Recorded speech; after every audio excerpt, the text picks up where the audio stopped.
Hello and welcome to शिक्षा 4। आज हम लोग ऑक्सफोर्ड बेसिक इंग्लिश ट्रांसलेशन में एक्सरसाइज 54 को करने वाले हैं।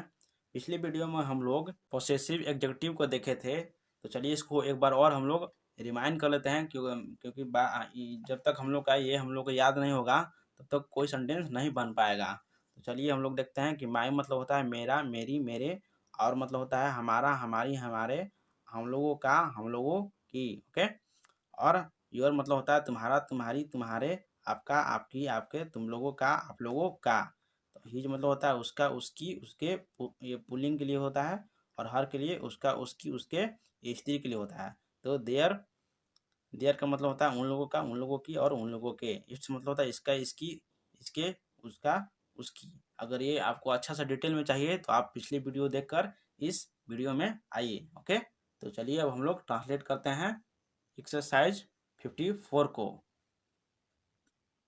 एक्सरसाइज 54 में पहला सेंटेंस है यह उसकी। यहाँ पर पुलिंग है, उसकी का यूज कहाँ करना है? पुलिंग के लिए करना है।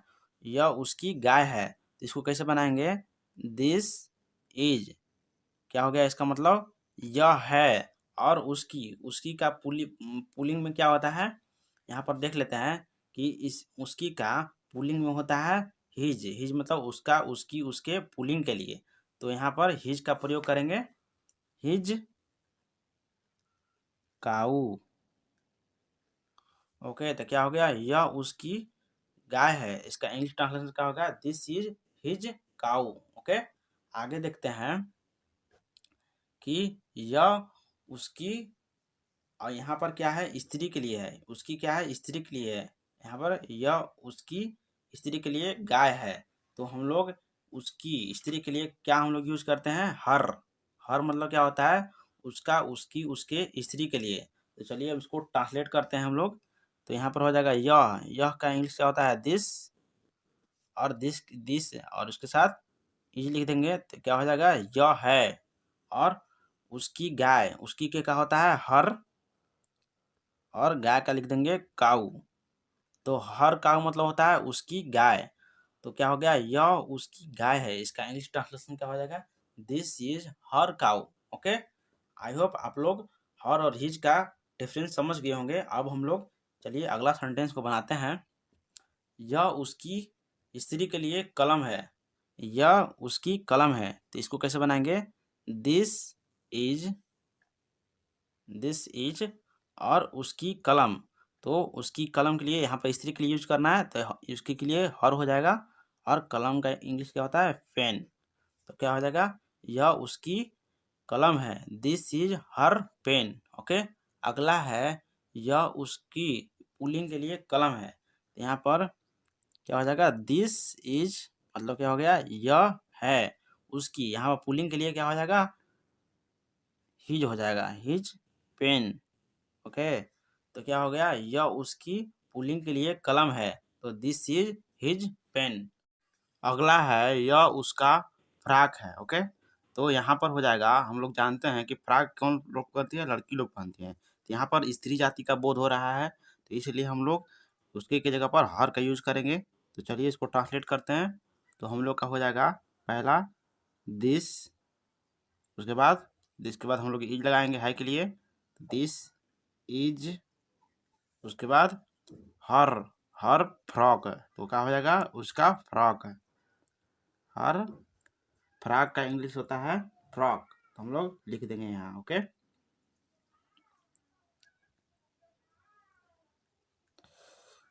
तो क्या हो गया? यह उसका फ्रॉक है। इसका इंग्लिश ट्रांसलेशन क्या हो गया? This is her frock. Okay. अगला हम लोग देखते हैं कि यह उसकी साड़ी है। तो साड़ी कौन? महिलाएं लोग पहनती है, तो यहाँ पर क्या हो जाएगा? स्त्री जाति का बोध हो रहा है, इसलिए यहाँ पर भी हर का यूज करेंगे उसकी के लिए। तो ये क्या हो जाएगा? पहले हम लोग बनाएंगे दिस, उसके बाद है के लिए इज, और उसकी साड़ी, तो हर साड़ी का इंग्लिश क्या होता है? साड़ी होता है, तो यहाँ पर लिख देंगे। ओके। क्या हो गया? यह उसकी साड़ी है। इसका इंग्लिश ट्रांसलेशन क्या हो जाएगा? This is her sari. Okay. अगला है वह उसकी कमीज है। तो कमीज कौन? लड़का लोग पहनता है, तो यहाँ पर उसकी कमीज क्या हो जाएगा, हिज शर्ट हो जाएगा। ओके, तो चलिए इसको हम लोग ट्रांसलेट करते हैं। यहाँ पर है वह उसकी कमीज है, तो यहाँ पर लिखेंगे दैट मैंने कहा हो जाएगा वह, और है के लिए इज, उसके बाद उसकी कमीज के लिए क्या हो जाएगा, हिज शर्ट। क्या हो गया, वह उसकी कमीज है, इसका इंग्लिश ट्रांसलेशन क्या हो जाएगा, that is his shirt. Okay, अगला हम लोग देखते हैं कि वह उसका कुत्ता है, तो वह के लिए हम लोग क्या यूज करेंगे यहाँ पर, दैट, और है के लिए इज, तो क्या हो गया, वह है उसका कुत्ता यहाँ पर पुलिंग के लिए लिख रहा है कि उसका कुत्ता हम लोग किस लिए यूज करें, पुलिंग के लिए उसका कुत्ता क्या होता है, हिज डॉग हो जाएगा। तो यहाँ पर लिख देंगे हिज डॉग। ओके, तो क्या हो गया, वह उसका कुत्ता है, इसका इंग्लिश ट्रांसलेशन क्या हो जाएगा, that is his dog. Okay, अगला देखते हैं कि वह उसका, यहाँ पर स्त्री के लिए कुत्ता, उसका किसके लिए यूज करना है, स्त्री के लिए कुत्ता है, तो इसको कैसे बनाएंगे, दैट इज, और उसके बाद उसका कुत्ता, तो यहाँ पर हर डॉग हो जाएगा। ओके, तो क्या हो गया, वह उसका कुत्ता है, तो इसका इंग्लिश ट्रांसलेशन क्या हो जाएगा, दैट इज हर डॉग। अगला हम लोग देखते हैं कि यह उन लोगों का गांव है, तो उन लोगों का इंग्लिश क्या होता है उन लोगों का इंग्लिश, देयर होता है, तो उन लोगों का गांव, तो उन लोगों का गांव के लिए क्या हो जाएगा, देयर विलेज। ओके, तो यहाँ पर हम लोग बनाएंगे दिस, उसके बाद है के लिए इज, और उन लोगों का गांव, तो क्या हो जाएगा, देयर गांव का विलेज। तो क्या हो गया, यह उन लोगों का गांव है, इसका इंग्लिश ट्रांसलेशन क्या हो गया, this is their village. Okay, अगला है यह उन लोगों का खेत है, इसको कैसे बनाएंगे हम लोग, पहले लिखेंगे यह है, दिस इज, उसके बाद उन लोगों का खेत, तो उन लोगों का क्या हो जाएगा, देयर, और खेत का इंग्लिश क्या होता है, फील्ड, यहाँ पर फील्ड लिख देंगे, तो उन लोगों का खेत का क्या हो गया, देयर फील्ड, और यह है का क्या हो गया, दिस इज, तो यह उन लोगों का खेत है, इसका इंग्लिश ट्रांसलेशन क्या हो जाएगा, this is their field. Okay, अगला हम लोग देखते हैं कि यह उन लोगों का पाठशाला है, या उन लोगों की पाठशाला है, तो क्या करेंगे हम लोग, पहले लिखेंगे दिस, उसके बाद इज, इसका मतलब क्या हो गया, यह है उन लोगों का इंग्लिश क्या होता है, देयर। ओके, और पाठशाला क्या होता है, स्कूल, तो यहाँ पर लिख देंगे स्कूल।